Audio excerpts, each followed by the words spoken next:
Camerounaises, Camerounais, mes chers compatriotes, nous voici parvenus à la fin de l'année 2024, une année qui a confirmé la mauvaise santé de notre pays et de notre société.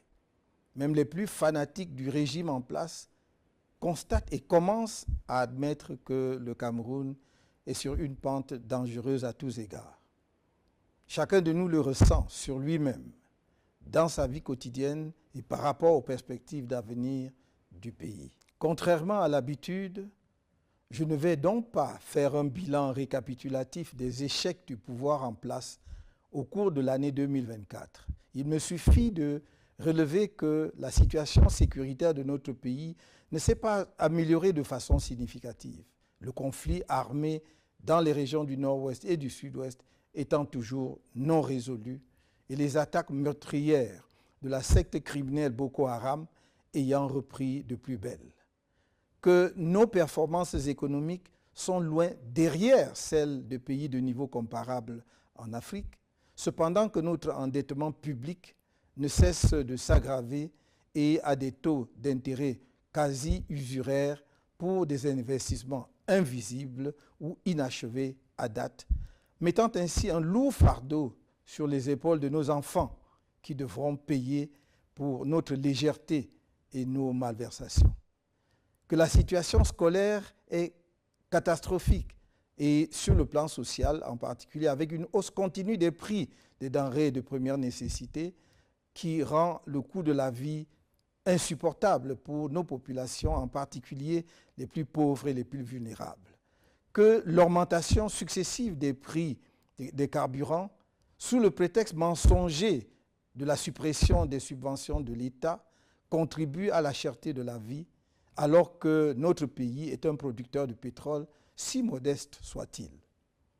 L'état catastrophique des infrastructures routières, notamment les pénuries chroniques d'eau potable et les coupures intempestives de l'électricité, qui détruisent les outils de production des entreprises, compliquent la vie des ménages et empêchent naturellement l'industrialisation du pays. Bref, le septennat volé qui s'achève en 2025 aura été véritablement un gâchis pour notre pays.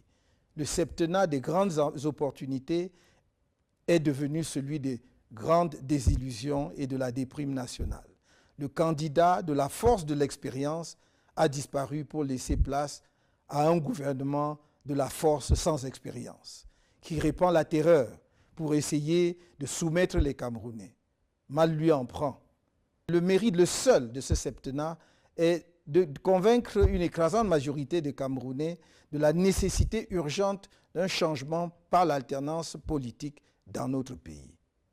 Par conséquent, je vais focaliser mon propos sur ce qui nous attend en 2025 et faire une esquisse de ce que nous pourrons faire ensemble dans les mois et les années à venir pour redresser l'économie, la situation sociale et culturelle de notre pays et assurer le rayonnement international du Cameroun.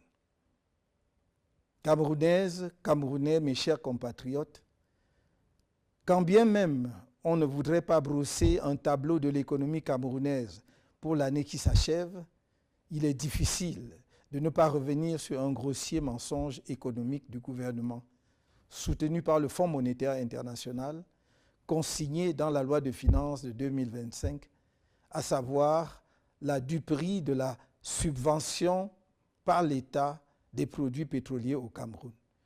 Une subvention est une aide financière se traduisant par une prise en charge d'une partie du prix de revient d'un produit par l'État.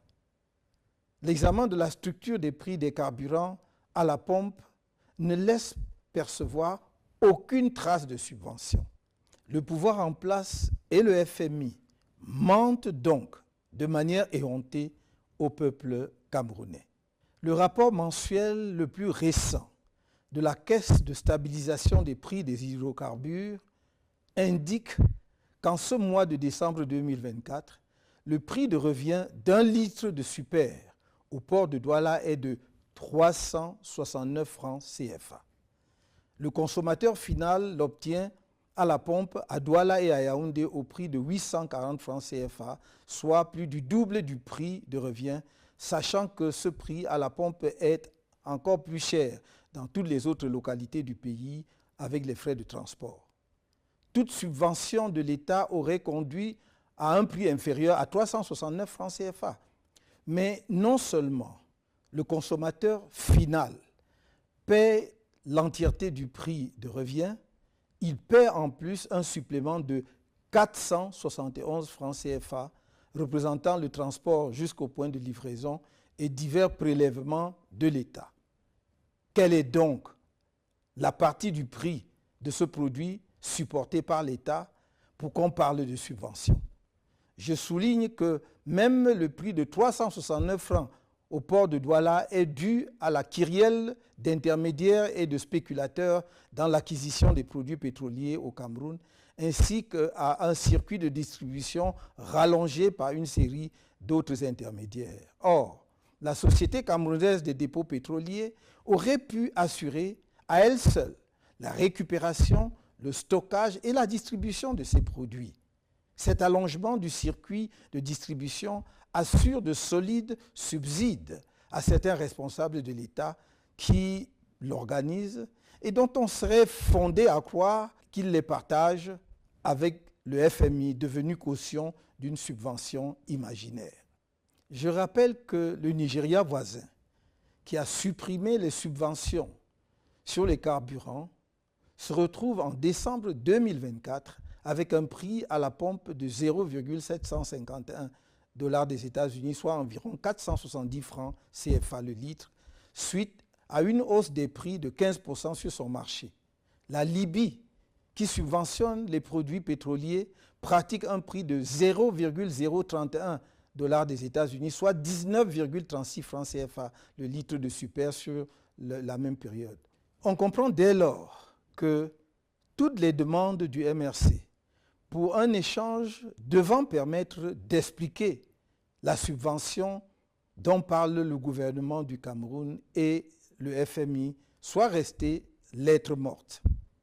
Nous nous engageons à ramener le prix du litre de super autour de 480 francs CFA à prix constant sur le marché international dès que nous serons en capacité de gérer les affaires du pays.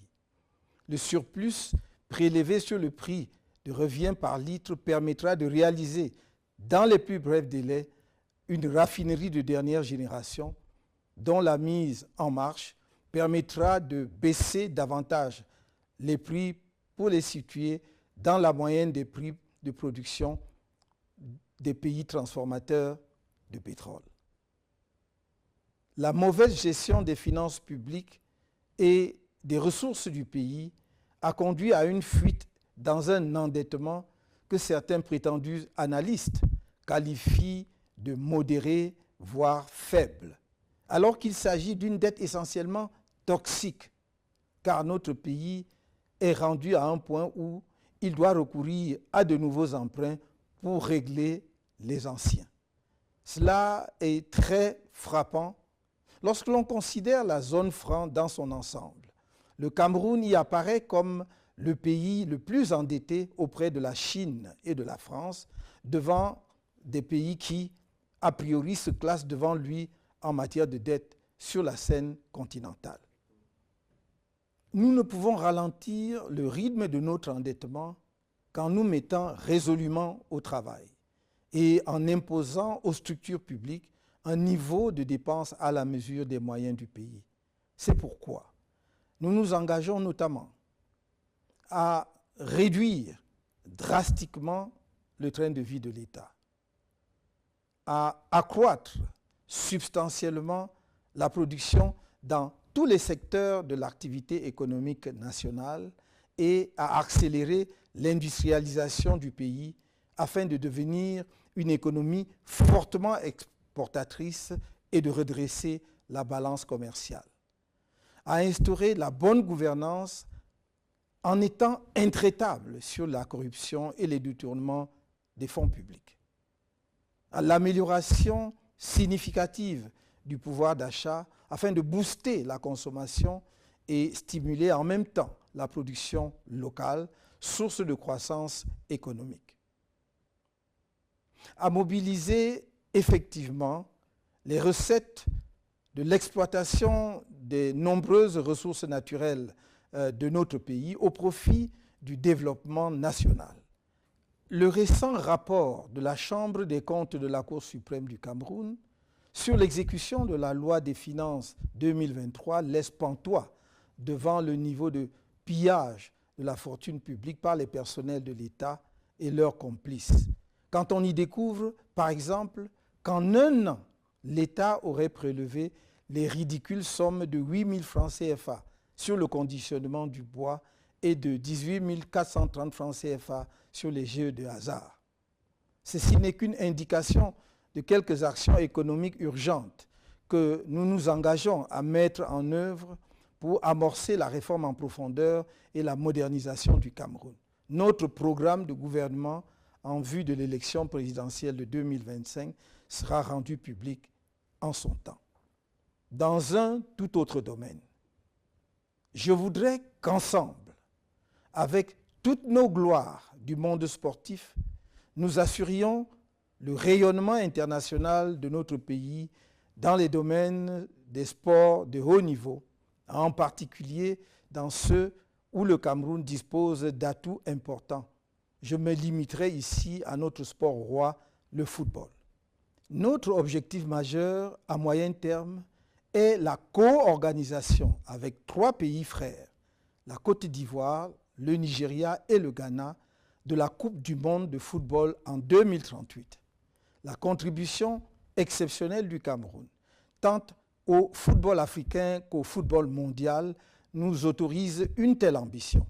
Nous sommes convaincus qu'en s'associant dans une telle initiative, le Cameroun, la Côte d'Ivoire, le Ghana et le Nigeria, 4 grandes nations de football africain et mondial, dotées d'infrastructures sportives de classe mondiale, auraient de bonnes chances de convaincre les instances compétentes de la FIFA de leur capacité à organiser ensemble, avec succès, un tel événement planétaire entièrement sur le sol africain après l'Afrique du Sud. Ce serait assurément un motif de grande fierté pour nos 4 pays et pour notre continent. Avec votre soutien, nous mettrons un maximum d'efforts et de ressources diplomatiques pour convaincre les uns et les autres de la pertinence d'un tel projet. D'abord la Côte d'Ivoire, qui aurait déjà manifesté l'intérêt pour l'organisation de cette grande fête du football mondial, puis le Nigeria et le Ghana, ensuite la FIFA. Camerounaises, Camerounais, mes chers compatriotes, l'année 2025 est, faut-il le rappeler, une année électorale décisive pour notre pays. Je serai candidat au scrutin présidentiel à venir. C'est assurément une mauvaise nouvelle pour ceux qui ont rêvé qu'ils pourraient garder le pouvoir ou y accéder sans affronter le peuple du changement et de l'alternance, c'est-à-dire les forces favorables à la démocratie dans notre pays. Ceux-là doivent se raviser, car par la grâce du Très-Haut, je serai candidat sans aucun doute. Le candidat porté par le MRC et les autres membres de l'APC, le candidat du peuple de la rupture avec une dictature néocoloniale. Ma candidature remplit toutes les conditions fixées par la Constitution et le Code électoral, et chacun devra en prendre acte, parce que telle est la loi. Le scrutin présidentiel à venir opposera 2 conceptions du Cameroun. D'une part, une conception passéiste et tribaliste d'un pays figé dans l'inertie, fondé sur l'arbitraire et l'exercice de la terreur contre les citoyens, gangréné par la corruption, héritière du pouvoir colonial et de ses pratiques, et au service d'une nébuleuse néocoloniale effrayée par la modernité autant que par la diaspora camerounaise, dépourvue d'empathie et de compassion vis-à-vis des populations les plus vulnérables ou sinistrées comme à Izeka, au mont Bankolo, dans les inondations de l'extrême nord, à Ngouaché ou à la falaise de Tchan, pour ne citer que quelques exemples récents. En tous ces lieux de douleur et de larmes, les populations espéraient en vain la présence d'un président indifférent et irrémédiablement absent. D'autre part, une conception d'un Cameroun moderne, humaniste, compassionnel et solidaire, à l'écoute du pays profond, y compris de sa diaspora et de ceux qui en sont venus à une révolte violente, profondément attachée à l'état de droit et à la justice, ouverte à l'indispensable réforme de l'État pour mieux répondre aux aspirations de toutes les composantes de la nation et portée par l'attention à la nécessité de s'enraciner dans nos cultures, de maîtriser les savoirs scientifiques et technologiques, de réaliser un progrès collectif partagé et attaché à la défense de la souveraineté de notre pays et de notre intérêt national, à la construction d'une Afrique unie, digne, respectée parce que puissante et maîtresse de son destin. Telles sont les deux visions d'avenir de notre pays qui sont devant vous et qui doivent éclairer votre choix en 2025. Tous les efforts doivent être faits afin que nous atteignions notre objectif ultime à l'issue de ce scrutin, à savoir la victoire. Dans cette perspective, un budget a été approuvé lors du Conseil national du MRC tenu le 26 octobre dernier à Yaoundé. Il sera complété éventuellement par les prévisions des autres membres de l'Alliance politique pour le changement. L'élection présidentielle de 2025 n'est pas juste un scrutin comme ceux qui l'ont précédé. C'est une élection cruciale dans la vie et l'histoire de notre pays qui permettra de le relancer ou de le laisser poursuivre sa dérive dans les décennies à venir.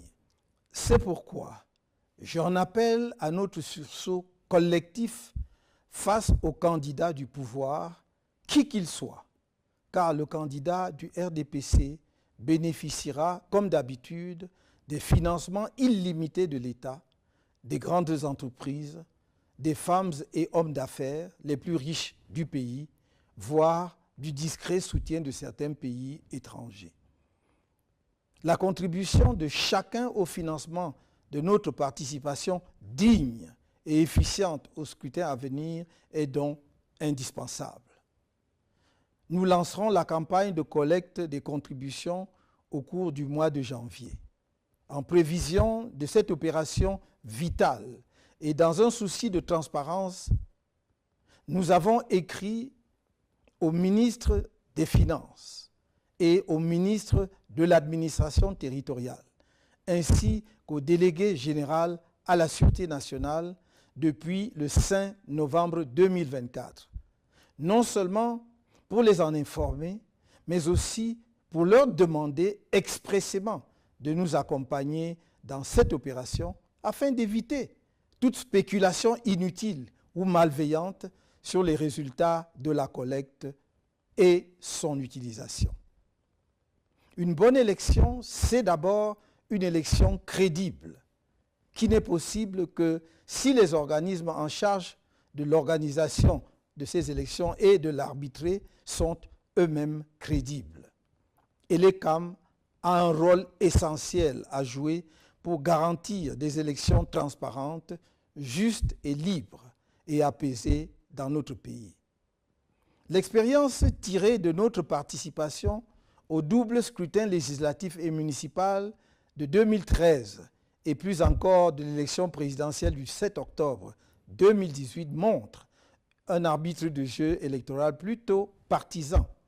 Une illustration récente est l'attitude de l'ECAM pendant l'année 2024, alors que les Camerounais se mobilisaient comme jamais auparavant pour les inscriptions sur les listes électorales et qu'on se serait attendu à ce que l'ECAM les y encourage avec enthousiasme.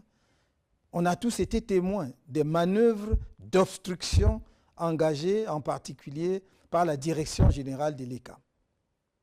Cette tare qui inspire à la population le sentiment que tout est joué d'avance doit être corrigée impérativement avant le prochain scrutin présidentiel.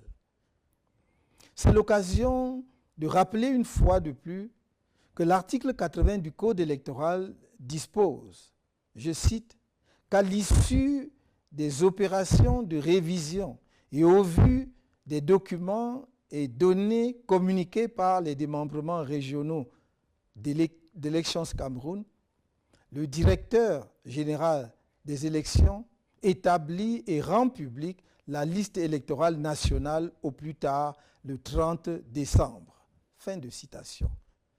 Nous sommes aujourd'hui le 31 décembre 2024. Dans quelques heures, nous serons en 2025 et la liste électorale nationale n'est toujours pas rendue publique.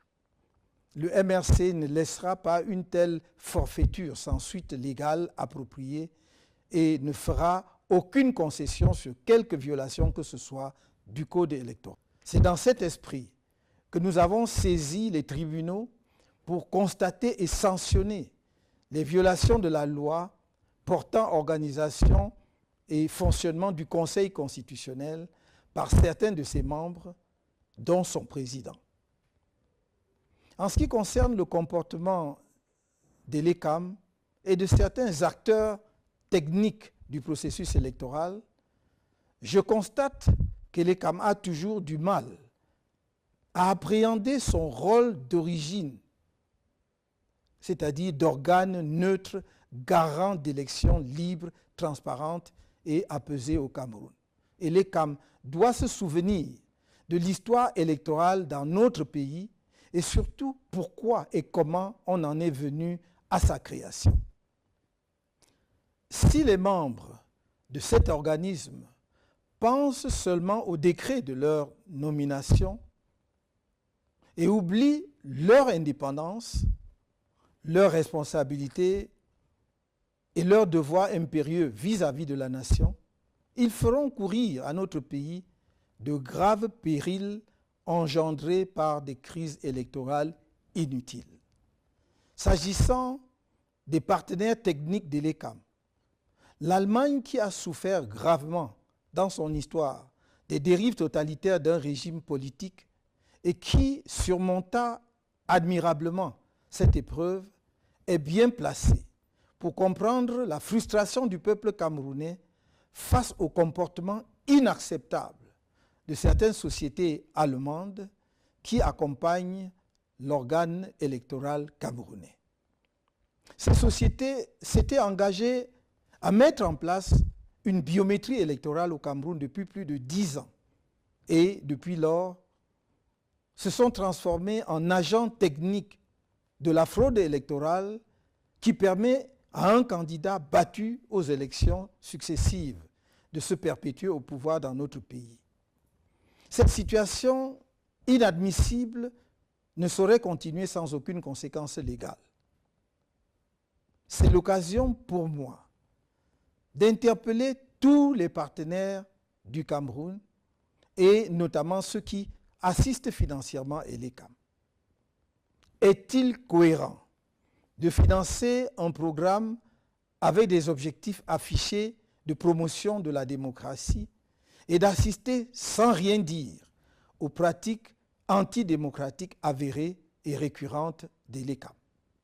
Mes chers compatriotes, je sais que mieux que les autres Camerounais, vous, responsables et éléments des forces de défense et de sécurité, et vous, autorités administratives à tous les niveaux, savez que notre pays entre dans une zone extrêmement sensible et volatile. La seule manière d'éviter une inflammation de notre pays, redoutée par tant d'observateurs, c'est de laisser les Camerounais s'exprimer librement dans les urnes et de respecter scrupuleusement leur choix. Vous devez vous assurer, chacun de vos corps en ce qui le concerne, que l'élection présidentielle aura lieu dans la transparence totale et dans la paix. Ce sera votre honneur, celui de l'ECAM et du Conseil constitutionnel et par conséquent de notre pays, que pour une première fois dans notre histoire, le prochain président de la République soit le véritable vainqueur dans les urnes et reçoive les félicitations de ses adversaires. Dans cette perspective, votre mission cardinale en cette année électorale si particulière devra être de protéger la loi et non pas un homme ou une femme, un clan ou un parti politique. Votre responsabilité est particulièrement grande. Elle le sera encore plus après la proclamation des résultats du scrutin. Nul ne doit se sentir menacé par le changement à travers l'alternance démocratique que les populations de nos 10 régions, celles des villes comme celles des villages, appellent de leurs vœux. Nul ne doit en avoir peur, car nous aurions là une occasion exceptionnelle de réconcilier et de rassembler, de penser les mémoires plurielles blessées et de remettre notre pays sur les rails. Que chacun à sa place joue pleinement son rôle tel que défini par la loi et notre peuple donnera, comme d'autres peuples avant lui, une belle leçon de courage et de maturité politique et démocratique. Camerounaises, Camerounais, mes chers compatriotes, l'élection présidentielle, c'est la rencontre d'un candidat, femme ou homme, avec le peuple. Je suis certes candidat du MRC et de l'Alliance politique pour le changement à l'élection présidentielle à venir. Mais c'est vous, Camerounaises et Camerounais, électeurs de toutes les régions du pays, qui déciderez de qui sera votre prochain président de la République.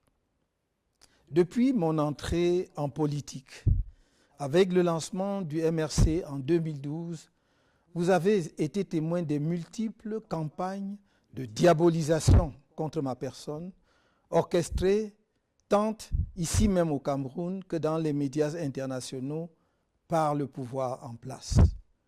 Malgré ces campagnes montées sur de grossiers mensonges, avec en toile de fond un tribalisme nauséabond, indigne d'un peuple camerounais par ailleurs admiré et respecté, personne, même pas le pouvoir qui détient tous les leviers pour enquêter sur les citoyens, ne vous a jamais produit la moindre preuve des multiples accusations portées contre moi.